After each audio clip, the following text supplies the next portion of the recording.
I was 22 when I took a temporary night job cleaning office buildings in downtown Chicago. It wasn't glamorous work, but after dropping out of college halfway through my senior year because of money problems, I needed anything that paid. The company hired almost anyone willing to work overnight shifts, and honestly, I liked the idea of working alone. I figured empty buildings and silence would be easier than dealing with customers all day. The building I was assigned to was a 14-story corporate office near the river. During the day, it was packed with lawyers, accountants, and finance workers in expensive suits. But at night, the place felt dead. The only sounds were the humming air vents, the occasional elevator ding, and the rain tapping against the giant glass windows overlooking the city.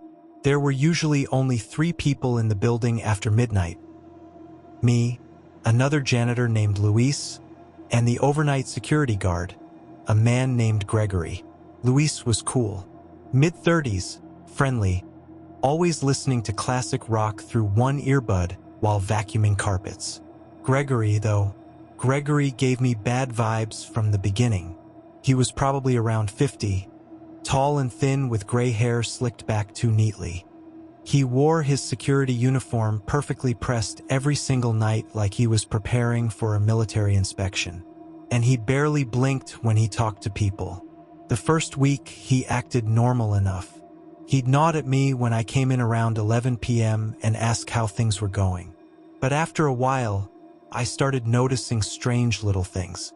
Whenever I cleaned a floor, Gregory somehow always showed up there eventually.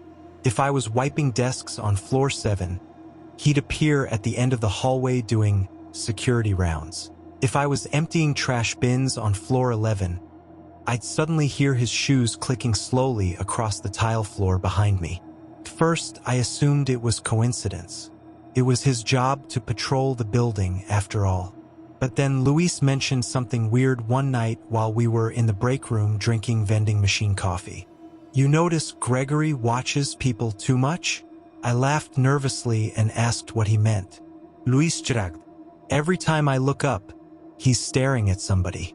Not talking, just staring." That stuck with me. A few nights later, around 2 a.m., I was cleaning a conference room on floor 9 when the lights suddenly shut off. The entire floor went dark except for the emergency exit signs glowing red in the hall. I nearly dropped the spray bottle.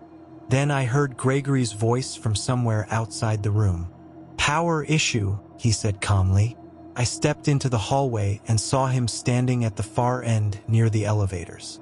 But something about the way he stood there creeped me out. He wasn't moving toward me. He wasn't checking anything. He was just standing perfectly still in the darkness. Then slowly he smiled. "You ever think about how empty this place feels at night?" he asked. I laughed awkwardly. "Yeah, kinda. You could scream in here," he said softly, "and nobody outside would hear it." I remember forcing another fake laugh, but inside, my stomach dropped. The lights came back on a few seconds later. Gregory just walked away without another word. After that, I started avoiding him whenever possible.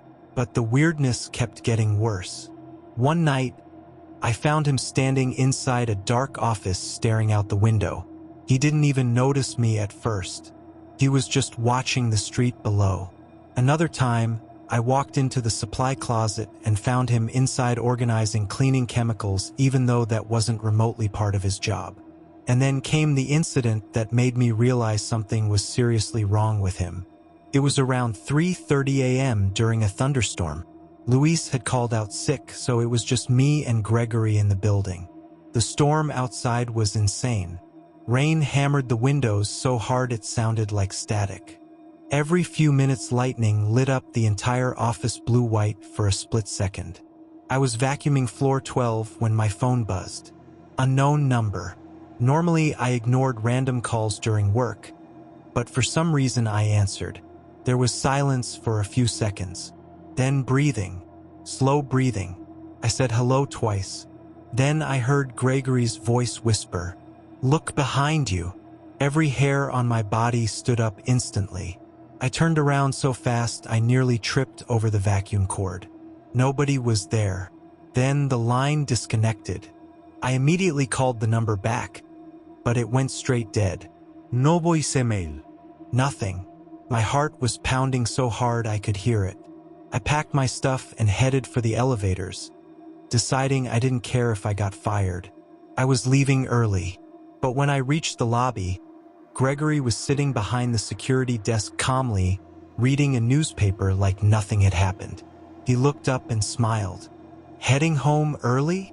I stared at him. You called me. He tilted his head slightly. What? The phone call. I think the storm's making you nervous, he said. Then he smiled again. I left without responding. The next night I considered quitting, but money was tight, so I went back. I wish I hadn't. Around 1 a.m., I was cleaning restrooms on floor 6 when I noticed one of the stall doors slowly creaking open behind me. I froze. The restroom was supposed to be empty. Then I saw Gregory's shoes underneath the stall divider. He had been standing silently inside the stall the entire time. I backed away immediately. The stall door opened slowly. Gregory stepped out smiling faintly. You missed a spot, he said, pointing at the sink counter. I didn't even answer. I walked straight out. After that, I called my supervisor and told her I refused to work alone with Gregory anymore. There was a long silence on the phone before she finally said, You're not the first person to complain. Apparently 2 former janitors had requested transfers because of him. One woman had quit after claiming Gregory followed her to her car repeatedly after shifts. Another employee accused him of entering offices and watching people through glass walls without speaking. None of it was enough for the company to fire him. That night, I stayed near other cleaning crews in neighboring buildings until sunrise because I genuinely didn't feel safe anymore. But the worst happened a week later. It was Friday night. The building was quieter than usual because most employees had left early for the weekend. Around 2:15 a.m., I went down to the basement storage level to grab paper towels. The basement was creepy even on normal nights. Concrete walls, flickering lights, long narrow hallways filled with maintenance equipment. As I unlocked the supply room, I suddenly heard footsteps behind me. Slow footsteps. I turned around expecting Gregory. Nobody there. Then I heard the footsteps again farther down the hallway. I grabbed the supplies quickly and started heading back toward the elevator. That's when the lights went out completely. Pitch black. Not even emergency lighting. I heard breathing nearby. Then Gregory's voice from the darkness. People disappear in cities all the time. Panicked, I sprinted blindly down the hallway, smashing into carts and boxes. Behind me, I heard him laughing softly. Not loud. Not manic, just quiet, amused laughter like he was enjoying a game. I finally reached the stairwell and burst through the door. The emergency lighting worked there. I ran up 6 flights before stopping. When I looked down through the stairwell railing, I saw Gregory standing several floors below, staring up at me. Not chasing me, just watching, smiling. I called 911 immediately. The police arrived within minutes, but when they searched the basement, Gregory was back at the security desk acting completely normal. He claimed the power outage was caused by storm issues and denied everything. The police questioned him but couldn't do much without proof. I quit the next morning. A month later, I heard Gregory had been fired after another employee accused him of recording female workers on hidden cameras.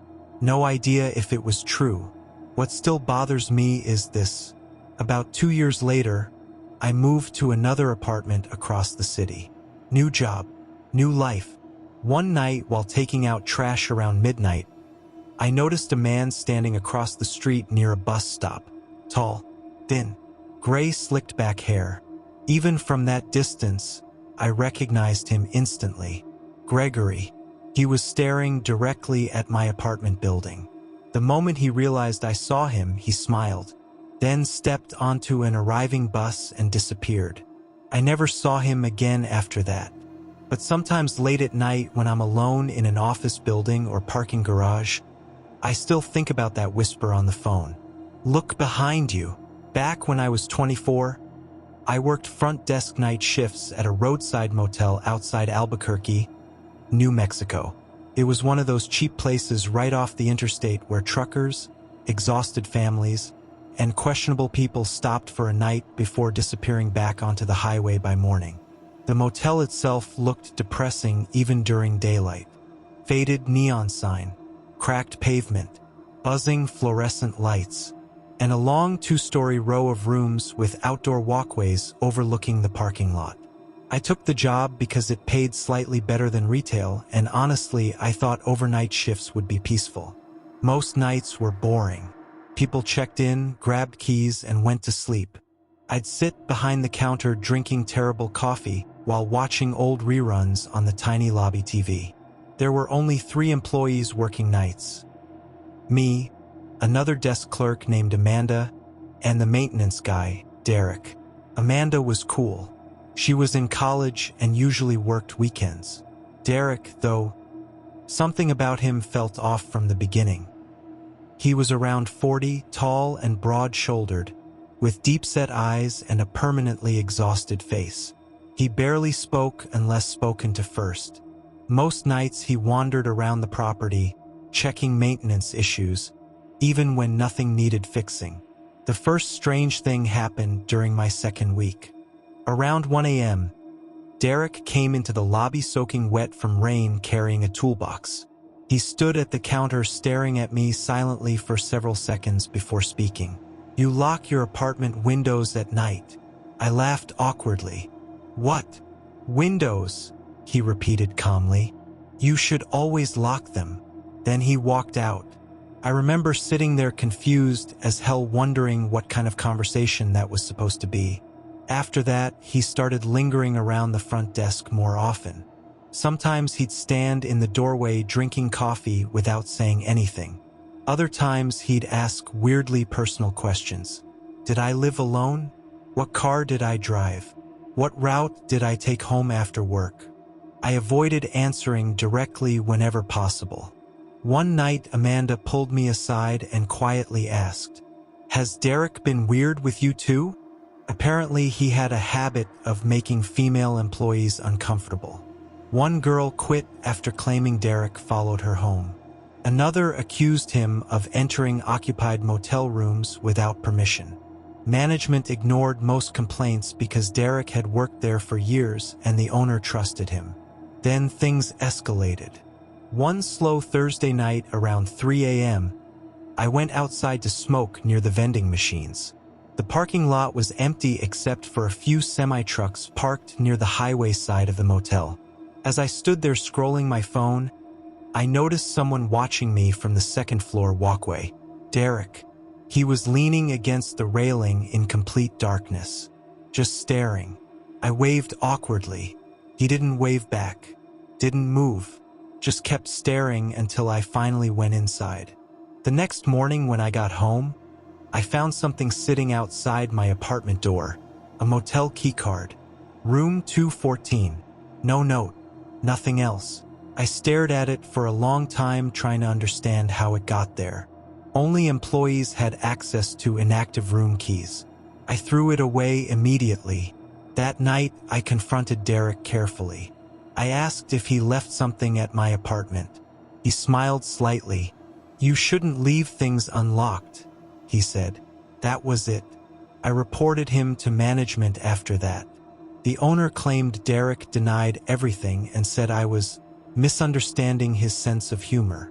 I started looking for another job immediately, but before I could quit, the scariest night of my life happened. It was during monsoon season. Around midnight, a massive storm rolled in with brutal wind and lightning. The power kept flickering across the property. Most guests stayed inside their rooms, which made the motel eerily quiet. Amanda had called out sick, so it was just me and Derek working. Around 2:30 a.m., the power finally shut off completely. The emergency generator only powered a few hallway lights and the lobby desk. Outside, the motel looked almost completely black. The phones stopped working. Wi-Fi died. Even my cell signal disappeared. Derek came into the lobby carrying a flashlight. "Transformer probably blew," he said calmly. I nodded nervously. Then he locked the front lobby doors. I frowned immediately. "Why'd you lock them?" "Safer during storms." Something about the way he said it made my stomach tighten. For the next half hour, he wandered around the lobby pretending to check things, while I sat behind the desk trying to ignore him. Then suddenly, the security camera feeds went black. All of them. I looked up. Derek was standing beside the surveillance monitor smiling faintly. "Storm must have fried them," he said. I knew he was lying. The cameras didn't all fail simultaneously like that. A few minutes later, someone started pounding violently on the lobby door. I jumped. Outside stood a woman from room 108 holding a crying child. She yelled that her room door wouldn't lock properly. I rushed to unlock the lobby entrance, but Derek stepped in front of me. "I'll handle it," he said. Then he walked outside into the storm with them. The second he disappeared around the corner, I grabbed my bag and headed for the back office exit. I didn't care if I seemed paranoid anymore. Something was seriously wrong. But when I reached the back hallway, my blood ran cold. The exit door had been chained shut from the inside. A heavy chain looped through the handles. I heard footsteps returning through the lobby. Panic hit me instantly. I ducked into the laundry room and turned off the light. A few seconds later, Derek entered the hallway. I could hear his boots slowly moving across the tile floor. Then he stopped directly outside the laundry room door. Silence. Complete silence except for thunder outside. Then softly, "You know hiding makes people do irrational things." I covered my mouth, trying not to breathe loudly. The doorknob moved slightly, then stopped. Another long silence. Finally, his footsteps moved away. I waited maybe 5 minutes before opening the door carefully. The hallway was empty. I sprinted toward the lobby, but the second I turned the corner, I froze. Derek was standing there near the front desk, holding the flashlight under his face. Smiling. He looked genuinely excited. "Why are you acting scared?" he asked quietly. I didn't answer. I bolted toward the lobby doors. He grabbed my arm hard enough to hurt. That's when survival instinct completely kicked in. I grabbed the metal flashlight from his hand and smashed it directly into his face. He stumbled backward, yelling. I unlocked the doors and ran into the storm. Rain hit so hard it felt painful. I sprinted across the parking lot toward the highway gas station next door. I could hear Derek shouting behind me, but I never looked back. The gas station clerk locked the doors and called police immediately. When officers arrived at the motel, Derek was gone. Completely disappeared. His truck was still parked behind the building. Wallet and keys inside. But no Derek. Police searched the surrounding desert for hours. Nothing. No footprints after a certain point because the rain washed everything away. Management tried telling employees Derek probably panicked after the confrontation and ran off. But here's the part that still scares me years later. A week after everything happened, police searched Derek's motel maintenance room more thoroughly. Inside, they found dozens of photographs, pictures of female employees. Yes, women sitting alone in the lobby, women unloading cars. Some photos were clearly taken through motel room windows at night, and among them were multiple pictures of me. Photos taken outside my apartment, outside grocery stores. One picture showed me asleep on my couch through my apartment window. To this day, Derek was never found. No body, no arrest, nothing. Sometimes when I stay in cheap roadside motels during road trips, I still get nervous walking past those long dark walkways at night. And every time I hear heavy boots outside a motel room door after midnight, I remember Derek's voice outside that laundry room. You know, hiding makes people do irrational things. I was 19 when this happened, during my second semester at a small community college in Oregon. At the time, I was living alone in a cheap apartment about 15 minutes from campus and working evenings at a bookstore cafe to cover rent. Life was stressful but manageable. Most days followed the same routine. Classes in the morning, work in the evening, then late-night studying while trying not to fall asleep at my desk. One of my required courses was Intro to Communications. The class itself was boring, but easy enough. There were maybe 25 students total, and most of us barely talked to each other outside occasional group assignments. Our professor, Dr. Keller, was an older guy in his 60s who mostly lectured while reading directly from PowerPoints. About halfway through the semester, Dr. Keller announced he'd be absent for 2 weeks due to surgery recovery and that a substitute instructor would take over temporarily. That substitute was a man named Nathan Holloway. The first time Nathan walked into class, I remember immediately noticing how strangely intense he seemed. He was probably in his late 30s, tall and skinny with messy blonde hair and deep shadows under his eyes like he hadn't slept properly in months. He dressed too casually for a college instructor, usually wearing faded jeans, old jackets, and wrinkled button-up shirts. But what stood out most was the way he stared at people. Not normal eye contact. He stared too long. When students answered questions, he wouldn't nod or respond normally. He'd just lock eyes with them silently for several uncomfortable seconds before moving on. The atmosphere in class changed almost immediately after he took over. Dr. Keller's lectures had been boring but predictable. Nathan's classes felt strange. Sometimes he'd go completely off topic and start rambling about human behavior or fear. He asked weird questions that had nothing to do with communication studies. Questions like, what do you think someone's face looks like right before they realize they're going to die? Or, do you think people can sense when they're being watched? Most of us laughed nervously because we assumed he was trying to sound philosophical or edgy. But there was something unsettling about the way he said those things. One afternoon after class, I stayed behind to ask about an assignment deadline. Everyone else filtered out until it was just me and Nathan in the room. He looked at my paper briefly before smiling faintly. You sit near exits, he said suddenly. I frowned. What? In class, he continued calmly. You always choose seats closest to doors. I laughed awkwardly. I guess. People who do that usually don't feel safe. The way he said it made my stomach tighten instantly. I grabbed my bag and left as quickly as possible. After that interaction, I started noticing more weird behavior from him. Whenever I arrived on campus, he somehow seemed nearby.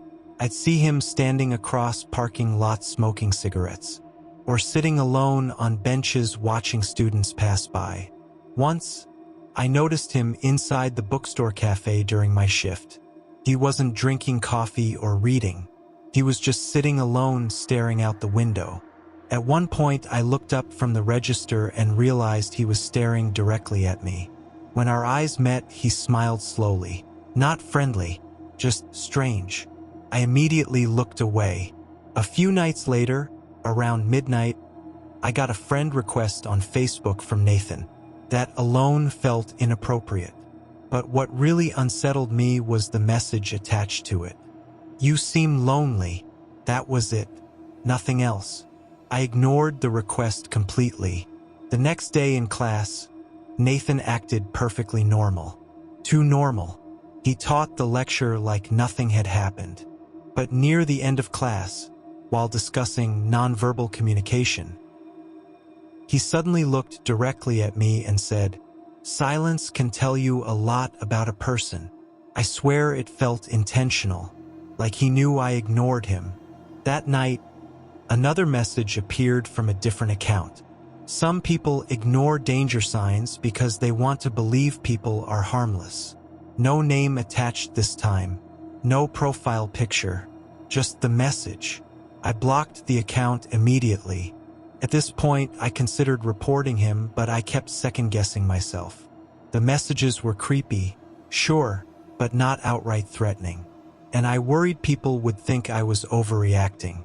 Then came the incident in the library. I was studying alone on the second floor around 8 p.m. during finals week. The library was mostly empty except for a few scattered students. At some point, I got up to use the restroom. When I came back, my notebook had been moved. Not much, just slightly rotated. At first I thought maybe I was imagining things. Then I noticed a sticky note sitting on top of it. It read, "You should stop staying on campus so late." My chest tightened instantly. I looked around the library. Nobody nearby. Then across the room between bookshelves, I saw Nathan standing partially hidden in the shadows, watching me. The second I made eye contact with him, he turned and disappeared behind the shelves. I packed my stuff immediately and practically ran out of the building. The next morning, I finally reported everything to the department office. The woman at the desk looked concerned but said they couldn't really act unless there was clear misconduct or threats. They promised to talk to him. That honestly made me feel worse, because now he'd know I reported him. For the next several days, Nathan stopped showing up to class entirely. A different substitute covered lectures. I started relaxing slightly, thinking maybe the department removed him quietly. Then one rainy Thursday night, things escalated badly. I got home from work around 11 p.m. exhausted.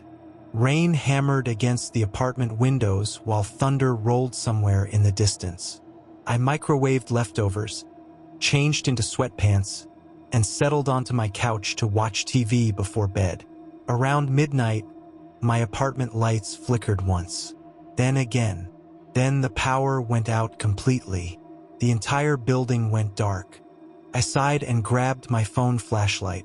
Power outages weren't uncommon during storms, so at first I wasn't worried. Then I heard 3 slow knocks on my apartment door.